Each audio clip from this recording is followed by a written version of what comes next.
Kemudian P2 tadi disolusi intrinsik. Nah, ini merupakan alat yang akan digunakan. Kemudian P3 kita menggunakan simulasi bagaimana menggunakan sel line untuk studi absorpsi obat secara in vitro. Kemudian P4 itu studi absorpsi obat secara in situ menggunakan tikus. Dan P5 menggunakan kulit tikusnya saja untuk studi absorpsi obat secara perkutan. Kemudian nanti pas pelaksanaannya, tadi P2 yaitu uji disolusi intrinsik, akan ada perbedaan antara kelompok yang pagi maupun kelompok yang siang. Jadi nanti sudah dibagi mungkin yang seperti ini, pagi asetosal dalam HCl, kemudian siang nanti menggunakan obatnya asam salisilat dalam Aquades. Nanti untuk P3 yang simulation ini nanti sesi pagi selnya apa, golongan ganjil selnya apa, golongan genap selnya apa, dan seterusnya. Kemudian P4 juga seperti itu, akan dibagi dua, sesi pagi dan sesi siang, dengan pH yang berbeda. Nah, kemudian untuk P5, yaitu absorpsi perkutan obat secara in vitro tadi, jadi nanti untuk uji absorpsi obat secara perkutan akan menggunakan membran buatan dan membran tikus. Jadi ketika menggunakan membran tikus, samplingnya nanti akan dilanjutkan dari pagi hingga ke siang. Jadi untuk kelompok pagi tidak perlu membongkar alatnya, karena akan dilanjutkan samplingnya oleh kelompok siang.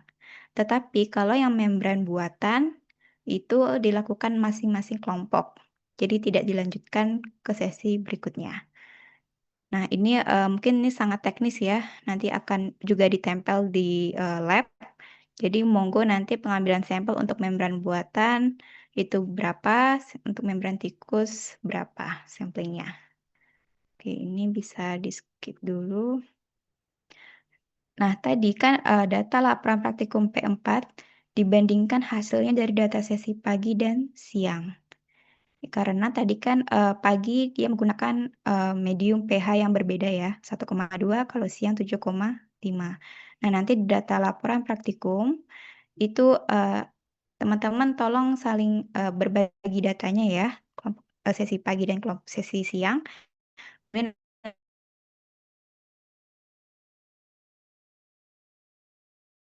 nanti akan gabungan sampling ya dari sesi pagi dan siang. Nah, itu tolong saling melengkapi datanya.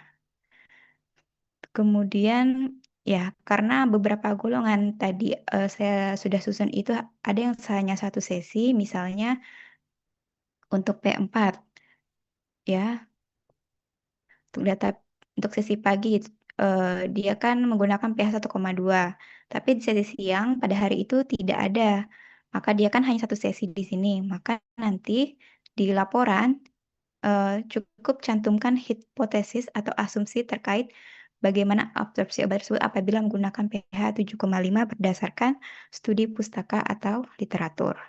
Jadi tolong dicari secara teoritis bagaimana kalau di pH 7,5. Nah, ini sebagai contoh saja kalau teman-teman di jadwalnya hanya satu sesi saja. Nah, kemudian ini mulai minggu depan sudah dimulai pretest. Kemudian praktikum akan dimulai tanggal 1 September 2025. Jadi mohon karena minggu depan sudah mulai pretest, teman-teman nanti habis ini bisa langsung enroll e-log, kemudian lihat sekilas apa materi-materi yang akan disampaikan. Nah, ini jadwalnya. Jadi karena P1 itu computerized, jadi nanti jadwal pretest dan praktikumnya akan menyusul. Ya, nanti akan saya hubungi lagi mungkin PJ kelasnya mau kapan P1-nya. Jadi nanti minggu depan pretest maupun praktikum akan dimulai P2 terlebih dahulu. Ya, jadi nanti di sini untuk minggu depan hari Senin golongan ganjil dan kelas yang sudah disampaikan di sini sudah harus melakukan pretest. Dan nanti tanggal 1 langsung praktikum. ya, sesuai aja jadwalnya. Nah, jadwal pretest nanti silakan disesuaikan dengan kesepakatan dosen dan kelompok. Jadi untuk pretest ini tidak mengikat ya, yang penting adalah 1 minggu sebelum praktikum sudah pretest.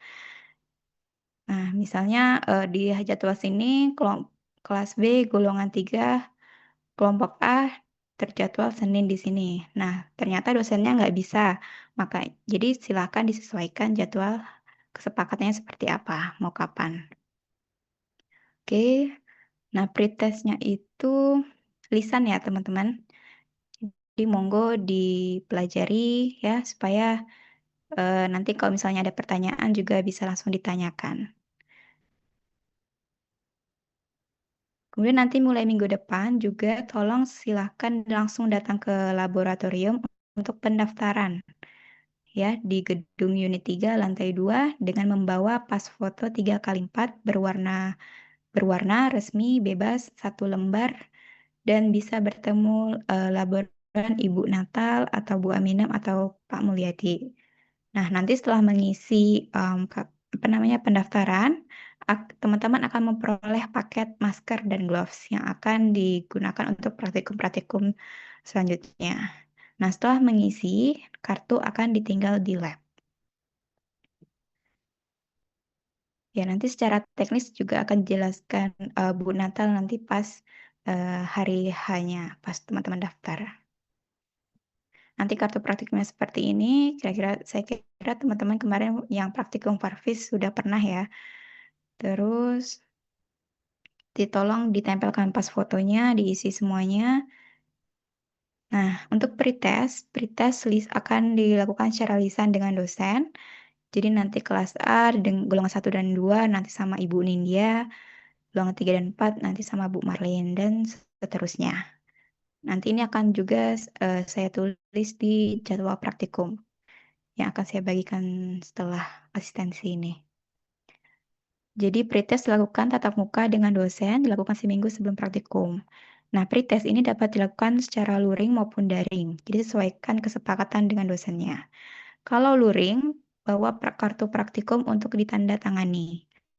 Kalau daring, tolong simpan screenshot sebagai bukti telah melaksanakan pretest. Ya, biar nanti kalau ditanyakan sama asisten apakah sudah pretest atau belum, ya teman-teman bisa menunjukkan hasil screenshotnya kalau teman-teman sudah pretest. Oke. Nah, sebelum praktikum teman-teman wajibkan membuat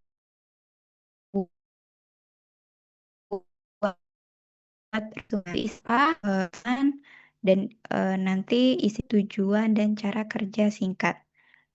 Nah, ini cara kerja singkatnya bisa dilihat di buku petunjuk praktikum, itu sudah tersedia.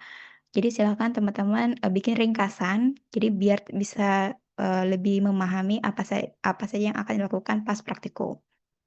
Begitu juga yang tadi yang P3 yang baru itu, nanti teman-teman tolong buat, karena yang di P3 ini baru, maka tolong berdasarkan paper yang disediakan di sini.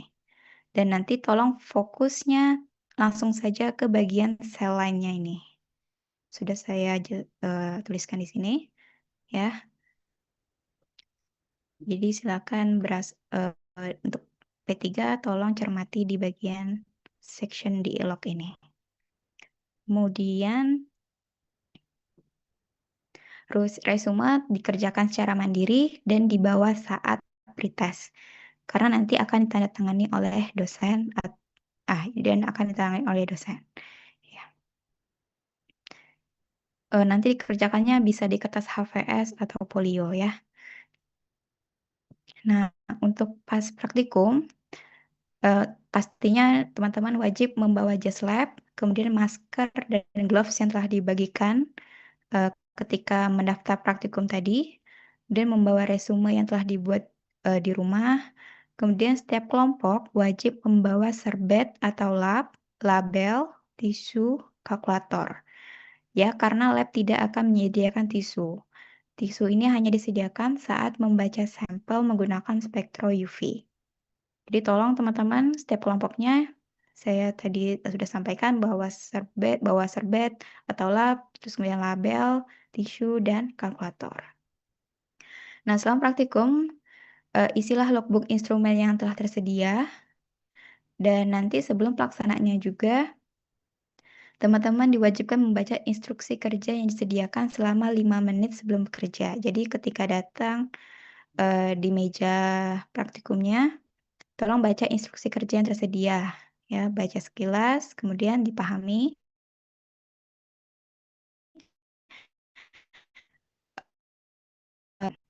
Dan apabila ada silakan dicatat di resume yang telah dibuat. Nah, selama mengikuti praktikum, tolong perhatikan keamanan dan keselamatan kerja. Misalnya selalu gunakan jas lab selama bekerja di lab, tinggalkan jas lab bila akan istirahat keluar. Kemudian selama di lab, tolong gunakan masker, gloves, penutup kepala atau nurse cap, dan sepatu tertutup. Tolong hati-hati dengan benda tajam, bahan korosif seperti jarum atau reagen asam basa kuat. Kemudian jangan bercanda berlebihan selama di lab untuk menghindari kesalahan kerja atau pecah alat, dan tolong jaga ketenangan selama praktikum. Dan apabila terjadi pecah atau rusaknya alat, maka akan menjadi tanggung jawab satu kelompok. Ya, nanti akan catat, dan tolong jika ada obat-obatan pribadi bisa dibawa. Nanti setiap praktikum harap melakukan peminjaman alat sesuai praktikum yang dikerjakan. Peminjaman alat tambahan dapat dilakukan sesuai keperluan. Dan harap bijak menggunakan bahan-bahan yang ada di laboratorium untuk diperhitungkan dengan cermat untuk mencegah pemborosan. Ya, jadi tolong digunakan bahan-bahannya secermat mungkin ya untuk mencegah pemborosan. Kemudian tolong semua aktivitas percobaan praktikum dihentikan 15 menit sebelum waktunya habis. Jadi nanti waktu 15 menit terakhir hanya digunakan untuk beres-beres dan mencuci atau mengembalikan peralatan. Nanti kalau ada pertanyaan atau ragu-ragu saat melaksanakan praktikumnya, monggo bisa bertanya ke Bapak Ibu laboran atau asisten atau dosen. Nah, nanti selesai praktikum, resume yang tadi dibawa, kemudian lembar kerja, kelompok yang telah diisi datanya, tolong mintain tanda tangan asisten. Kemudian nanti difoto, di-scan, dan dilampirkan pada laporan praktikum. Ini akan menjadi penilaian ya, salah satu penilaian laporan. Nah, bagaimana laporan praktikumnya? Jadi laporan praktikum itu maksimal 5 halaman, yang isinya perhitungan, pembahasan, peran tiap anggota, dan daftar pustaka. Kemudian lampirannya, foto, scan resume cara kerja, untuk resumenya semua anggota ya dilampirin, dan lembar kerja kelompok yang telah ditandatangani asisten atau dosen. Laporan dikerjakan secara berkelompok, waktunya 2 minggu, atau deadline-nya saat praktikum berikutnya. Untuk submit laporan pada ELOG cukup 1 orang saja yang mewakilinya. Jadi tidak perlu semua orang, tidak perlu semua anggota, hanya cukup 1 orang saja yang mengumpulkan. Untuk responsi masih nanti akan diinfokan kemudian. Nah, untuk tata tertib secara umum, tolong hadir 5 menit sebelum jadwal praktikum dimulai. Jadi untuk meletakkan tas pada tempat yang telah disediakan dan melakukan presensi si master. Jadi kalau teman-teman terlambat di atas 10 menit, maka tidak diperkenankan mengikuti praktikum.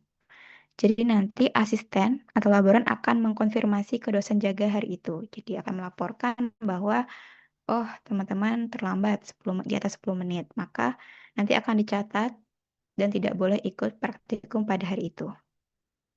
Kemudian nanti keaktifan dalam kegiatan praktikum akan dinilai oleh asisten. Dan nanti, pada saat praktikum tidak boleh membawa HP. Jadi nanti HP-nya disimpan di dalam tas. Ketahuan main HP akan diberi peringatan dan poin akan dikurangi. Terus kemudian perhiasan, kemudian teman-teman yang memiliki kuku panjang atau nail art semacamnya akan diperiksa tiap masuk lab. Jadi kalau jika melanggar, misalnya pakai perhiasan atau kukunya panjang dan semacamnya tidak boleh ikut praktikum. Ya, sudah disampaikan memakai perhiasan, kuku panjang, nail art semacamnya tidak boleh ikut praktikum. Kemudian, jadi ini alurnya teman-teman datang, kemudian akan dilakukan pemeriksaan, tadi perhiasan, kuku panjang, dan lainnya. Kemudian setelah itu kalau oke, boleh masuk, kemudian disimpan tasnya, presensi si master dan bon alat nanti pakai HP, kemudian setelah itu HP-nya bakal disimpan di dalam tas, baru boleh praktikum. Kemudian selanjutnya dilarang makan minum di ruangan kerja. Kalau mau makan minum silahkan dilakukan, ada kantor ya di dalam laboratorium, monggo di situ. Kemudian kalau teman-teman meninggalkan laboratorium, gloves dilepas, jadi terus kemudian dilarang memegang benda-benda di luar laboratorium dengan masih menggunakan gloves. Ini tidak boleh ya. Dan lainnya, peserta praktikum dinyatakan lulus bila hadir pada semua rangkaian praktikum P1 sampai P5 dan responsi. Terus kemudian penilaian praktikum terdiri dari penilaian kinerja dan penilaian laporan. Kemudian kalau teman-teman berhalangan pada jadwalnya, segera hubungi saya untuk dijadwalkan ikut kelompok lain. Jadi tolong kalau mau ada izin kegiatan lain, siapkan surat izin dan nanti akan saya berikan link untuk mengumpulkan laporan inhal. Terus kemudian kartu praktikum tinggal di lab dan diambil hanya pada saat praktikum saja. Baik, secara garis besar seperti itu. Ada pertanyaan?